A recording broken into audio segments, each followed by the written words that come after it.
बारिश हो रही है और आसमान में कड़कती बिजली। वेंसडे अकेली खड़ी है नेवरमोर की दीवार पर। उसके चेहरे पर खून के निशान हैं और हाथ में वो डैगर जिससे उसने क्रैकस्टोन को खत्म किया। लेकिन उसकी आंखें शांत नहीं हैं क्योंकि कहानी अभी खत्म नहीं हुई। वो अपनी डायरी में लिखती है, हर सवाल का जवाब मिल चुका है, लेकिन अब सवाल ये है कौन अगला शिकारी है।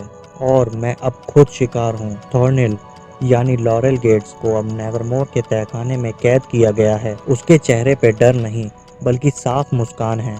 वेंसडे उससे मिलने जाती है। वेंसडे कहती है, तुम्हें लगा क्रैकस्टोन तुम्हारा अंत नहीं करेगा? थॉर्निल हंसते हुए कहती है, मुझे क्रैकस्टोन की मौत से फर्क नहीं पड़ता। असली ताकत डर में होती है और तुम्हारे अंदर अब डर है वेंसडे। वेंसडे कहती है, मैं डरती नहीं, मैं डर बनाती हूँ। थॉर्निल धीरे से कहती है, तुमने टाइलर को सिर्फ घायल किया है, लेकिन मॉन्स्टर अब भी जिंदा है।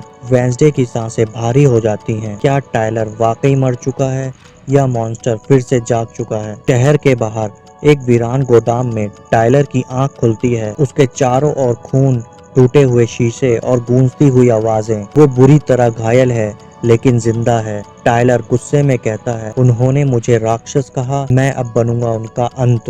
वो फिर से अपनी रगों में हाइड की ताकत को महसूस करता है। उसकी आंखें चमकने लगती हैं। अब मैं किसी के इशारों पर नहीं चलूंगा, अब मैं सिर्फ विनाश लाऊंगा। वेंसडे हॉस्पिटल में यूजीन से मिलने जाती है। यूजीन अब थोड़ा ठीक है, लेकिन उसकी आंखों में डर अब भी बाकी है।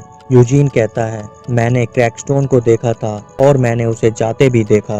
वेंसडे कहती है, क्या तुमने कुछ और देखा? यूजीन धीरे से कहता है, वो फूलों के पीछे कुछ छिपा रहा था। थॉर्निल ने एक लैब बनाई थी ग्रीन हाउस के नीचे। वेंसडे की आंखों में चमक आती है। शायद उस लैब में अभी भी टाइलर या मॉन्स्टर का कुछ निशान हो। वेंसडे और एनिड रात के समय ग्रीन हाउस में जाती हैं। वो पुराने पौधे हटाकर एक छुपा हुआ ट्रैप डोर खोलती हैं। नीचे अंधेरा है और सिर्फ टॉर्च की रोशनी में उन्हें दिखाई देती है एक बड़ी प्रयोगशाला। दीवारों पर मॉन्स्टर के स्केच, जड़ी बूटियां, ब्लड सैंपल्स और एक बायो हैजार्ड कंटेनर। एनिड घबरा कर कहती है, ये सब क्या थॉर्निल मॉन्स्टर बना रही थी? वेंसडे कहती है, नहीं, वो मॉन्स्टर को इवॉल्व कर रही थी। उसी वक्त एक कोने से एक पुराना रिकॉर्डिंग डिवाइस चलता है। सब्जेक्ट टाइलर कैप्लिन, ट्रांसफॉर्मेशन का स्टेज 3, जल्द ही हाइड पूरा आजाद होगा। वेंसडे की आंखें चौड़ी हो जाती हैं।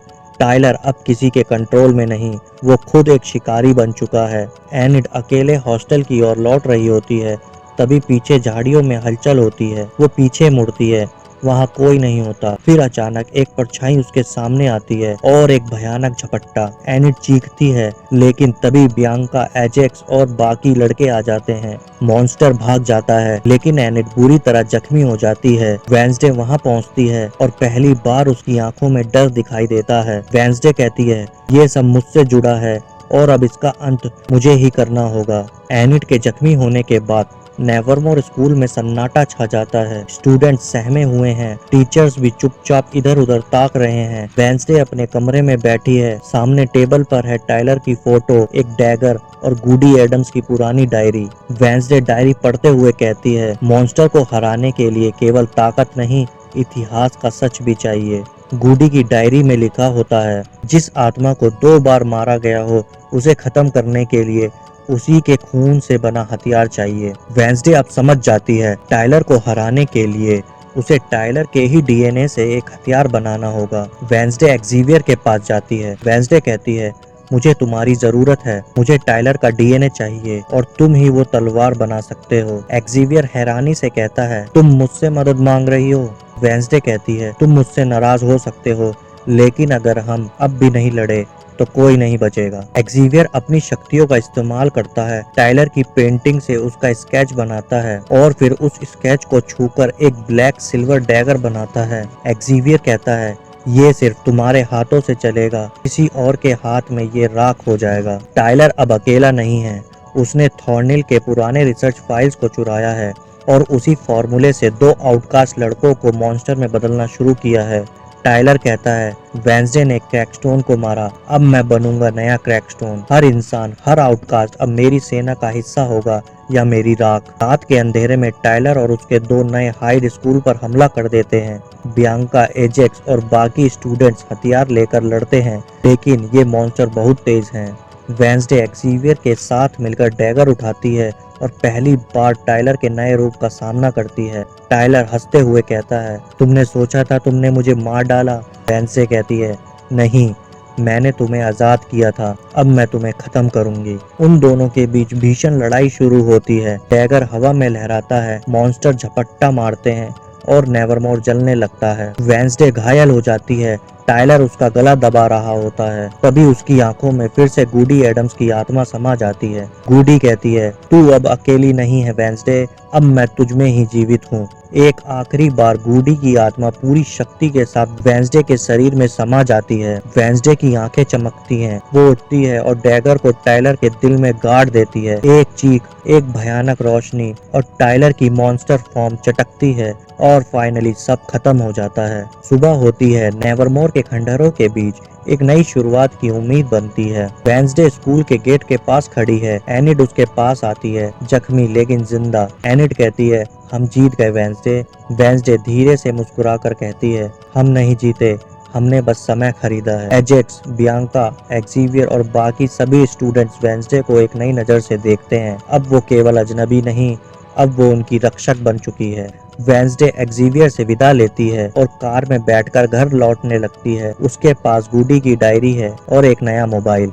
तभी मोबाइल पर एक अनजाने नंबर से मैसेज आता है, मैंने तुम्हें देखा जब तुम सो रही थी, अगली बार कोई नहीं बचेगा। वेंसडे की आंखें सिकुड़ती हैं, वो मोबाइल बंद करती है। वेंसडे डायरी में लिखते हुए कहती है, जिस दिन समझो कि सब खत्म हो गया, वही दिन होता है एक नई मुसीबत का आगाज। मैं वेंसडे एडम्स हूँ, मैं डर से नहीं भागती। वेंसडे नेवरमोर से निकलकर घर की ओर लौट रही है। उसकी आंखें बाहर के जंगलों को ताक रही हैं, लेकिन मन अब भी सवाल से भरा है। कार की खिड़की से हवा उसके बालों से टकरा रही है और अंदर उसके दिमाग में चल रहा है, टाइलर गया, थॉर्निल मरी, क्रैकस्टोन राख में बदल गया, लेकिन फिर भी मेरे पीछे कौन है जो हर कदम पर नजर रख रहा है। वो मोबाइल में फिर से वही मैसेज देखती है, मैंने तुम्हें सोते देखा वेंसडे, अगली बार कोई नहीं बचेगा। वेंसडे की उंगलियां टाइट हो जाती हैं। वो मोबाइल को घूरते हुए सोचती है, क्या मेरी कहानी अब भी जारी है? वेंसडे अपने घर पहुंचती है। मोर्शिया, गोम्स और पग्सली उसे देखकर बहुत खुश होते हैं। मोर्शिया कहती है,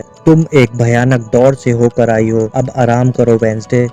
वेंसडे धीरे से कहती है, आराम वही करता है जिसे डर ना हो। मैंने अभी दुश्मन को पहचाना नहीं है माँ, सिर्फ छांव देखी है। उसे अब नेवरमोर से भी ज्यादा डर अपने घर के आसपास मंडराता महसूस हो रहा है।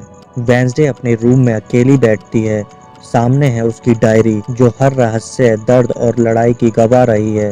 वो लास्ट पेज खोलती है और लिखती है, मैंने मॉन्स्टर को हराया, दोस्त बनाए और दुश्मन को पहचाना, लेकिन असली कहानी अब शुरू हो रही है। शायद अगली बार मैं खुद एक संदिग्ध हूँ। वो पेन को नीचे रखती है और एक हल्की सी मुस्कान देती है। बाहर जंगलों में कोई व्यक्ति खड़ा है, काले कपड़े, लंबी टोपी और हाथ में कैमरा। वो दूर से वेंसडे के कमरे की ओर देखता है। कैमरे का शटर क्लिक करता है। अननोन वॉइस, उसने युद्ध जीता है पर खेल तो अब शुरू हुआ है।